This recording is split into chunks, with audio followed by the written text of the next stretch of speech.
ஆலு சப்பாத்தி எப்படி செய்கிறதுன்னு பார்ப்போமா. ஸோ இதுக்கு தேவையான பொருட்கள், ஃபஸ்ட்டு ஒரு 3 உருளைக்கிழங்கு நல்லா வேக வச்சு தோலெல்லாம் உரித்து எடுத்து மேஷ் பண்ணி வச்சுக்கோங்க. அடுத்து ஒரு பேன் எடுத்துக்கோங்க. அதில் 2 ஸ்பூன் எண்ணெய் போட்டுட்டு 1 spoon kasuri methi, 1 spoon chilli powder, 1/2 spoon மஞ்சத்தூள், 1/2 ஸ்பூன் சீரகத்தூள், 1/2 ஸ்பூன் சோம்புத்தூள் அண்ட் 1/2 ஸ்பூன் கரம் மசாலா. இது போதுங்க. இதை நல்லா பெரட்டிக்கோங்க.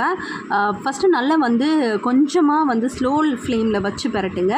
அதுக்கப்புறமா நம்ம அவிச்சு வச்சுருக்க மேஷ் பண்ணி வச்சுருக்க அதுக்கப்புறமா கொஞ்சமாக சால்ட் போட்டுட்டு நல்லா 2 பெரட்டினதுக்கப்புறமா மாவை திரட்டுறதுக்கு முன்னாடி ஒரு குழி பறித்து அதுக்குள்ளே கொஞ்சமாக போட்டு சைட்ஸ் எல்லாம் க்ளோஸ் பண்ணிவிட்டு ஒரு 2 திரட்டினீங்க அப்படின்னா சூப்பராக நமக்கு ரெடி ஆகிடுங்க. இதை லைட்டாக ஆயில் ஸ்ப்ரே பண்ணி 2 பெரட்டி நல்லா வேக வச்சிங்க அப்படின்னா வேறு லெவலான சூப்பர் டேஸ்ட்டான நமக்கு ஆலு சப்பாத்தி ரெடி ஆயிருங்க. இதுக்கு எந்த தொட்டுக்குமே தேவையே இல்லைங்க. தயிர் வச்சு சாப்பிட்லாம். ரொம்ப டேஸ்ட்டாக இருக்கும். நார்த் இந்தியனோட ஃபேவரட்டான டிஷ். உங்கள் வீட்டில்